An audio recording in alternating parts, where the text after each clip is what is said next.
हमारे माशरे में ज्यादातर लोग जुल्म और गुलामी का शिकार हैं, जिसकी वजह शऊर की कमी है। लिहाजा आपको मालूम होना चाहिए कि जिस माशरे या मुल्क में आप रहते हैं वहाँ आपके राइट्स क्या हैं, क्योंकि अवाम के हकूक की हिफाजत के लिए हर तरह का कानून मौजूद होता है जो आपके लीगल राइट्स लेने में मदद फराहम करता है। लेकिन मसला ये है कि हमारी ज्यादातर आबादी को अपने हकूक के बारे में इल्म ही नहीं और वो हर नाइंसाफी को किस्मत का खेल समझकर सह लेते हैं। इसी वजह से आज की इस वीडियो में हम कुछ कानून और हकूक के बारे में जानेंगे जो हो सकता है कि आपके इल्म में ना हो। इससे आपको फायदा ये होगा कि अगर आप पर या आपके किसी अजीज पर इन हकूक या कानून के मतलब कोई परेशानी होगी तो आप मदद कर सकते हैं। और अगर इल्मिस्तान की इस नई सीरीज को लोग पसंद करेंगे तो मजीद इस टॉपिक पर वीडियोस बनाऊंगा, क्योंकि एक वीडियो में तमाम तर कानून या हकूक कवर नहीं हो सकते। तो चलिए वीडियो को शुरू करते हैं।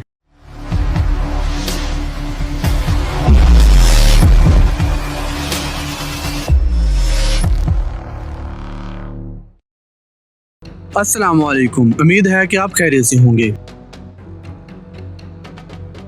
फर्ज करें आपके किसी भी बैंक के अकाउंट से आपकी इजाजत के बगैर कम या ज्यादा रकम निकल जाए, तो आप इस सिचुएशन में क्या कर सकते हैं। अगर बैंक आपके साथ ताउन कर रहा है तो इन्हें सारे सबूत मुहैया करें। ज्यादातर केसेस में बैंक आपके साथ मुकम्मल ताउन करता है और आपकी मुकम्मल रकम वापस दिलवा सकता है, लेकिन कभी कभार अमला अपनी गलती छुपाने के लिए या किसी और गर्ज से ताउन करने से इनकार कर देता है। तो इस सूरत में आप सेक्शन 82E के तहत मुहतसब पाकिस्तान के दायरे में मुतल्लिका बैंक पर केस कर सकते हैं और बैंक आपको मुकम्मल रकम अदा करने का पाबंद होगा। आपके केस की मुकम्मल इन्वेस्टिगेशन की जाएगी, लेकिन याद रहे अगर आपकी तरफ से किसी नाअहली का मुजाहरा किया गया हो तो बैंक रवादार न होगा। इस सूरत में आपको FIA से राब्ता करना चाहिए।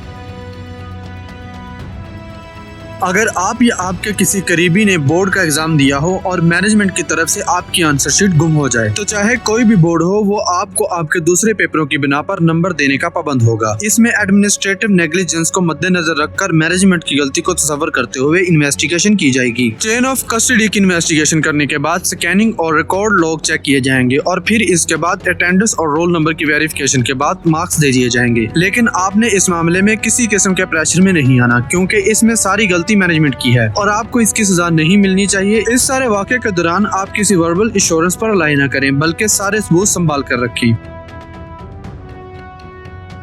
अब बात करते हैं ब्लैकमेलिंग के बारे में। अगर गलती से आपकी या फैमिली की कोई सेंसिटिव फोटो या वीडियो किसी ऐसे बंदे के हाथ लग जाए जो आपसे मुआद डिलीट करने के बुनियाद पर मुतालबात करता है, तो आपका रद्द-ए-अमल क्या होगा। अगर आप इसके मुतालबात कबूल कर भी लें तो कुछ नहीं होगा, तलवार आपके सर पर ही रहेगी, क्योंकि जो इस हद तक ऑलरेडी गिर चुका है वो इतनी आसानी से आपकी जान नहीं छोड़ेगा। इस सिचुएशन में आप prevention of electronic crime act PECA 2016 के तहत FIA को अपनी रिपोर्ट दर्ज करवाएं ताकि एक्शन लिया जा सके। अगर आपके पास कुछ सबूत मौजूद हैं तो इन्हें संभाल कर रखें और किसी किस्म की एडिटिंग न करें। कुछ लोग सबूत को स्ट्रॉन्ग करने के लिए ऐसा करते हैं, लेकिन ऐसा करना फोरेंसिक रिपोर्ट में सबूत को नकारा साबित कर देगा। और मुमकिन हो तो मल्टीपल USB ड्राइव्स में स्टोर करके रखें ताकि मिटाया ना जा सके।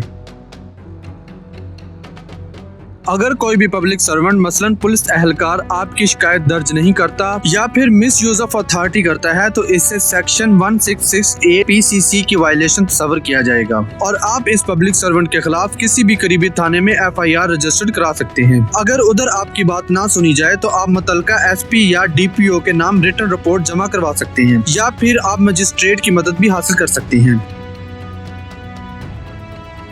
फर्ज करें वापडा आपकी जमीन में खंबे लगाए और आप डर के मारे खामोश ही रह जाएं। वैसे तो ऐसा नहीं होता, लेकिन कुछ पसमानदा इलाकों में हुकूक का बिल्कुल ही ख्याल नहीं रखा जाता। इसीलिए आपके इल्म में होना जरूरी है कि अगर वापडा किसी भी प्राइवेट प्रॉपर्टी में पोल लगाए तो इसे कमेंट्री CLC 1120/2018 के तहत मालिक को माकूल मुआवजा देना होगा। ऐसी चीजों में किसी किस्म की शर्म महसूस न करें। आपकी प्रॉपर्टी पर आप ही का हक है, किसी और का नहीं। और कभी कभार मामले को रफा दफा करना माशरती बगाड़ का सबब बनता है। अगर आपको मुआवजा कम लगता है या जमीन की पैमाइश दुरुस्त नहीं लगती तो आप सेक्शन 18 के तहत कलेक्टर के सामने बाज़ाब्ता तौर पर एतराज उठा सकते हैं।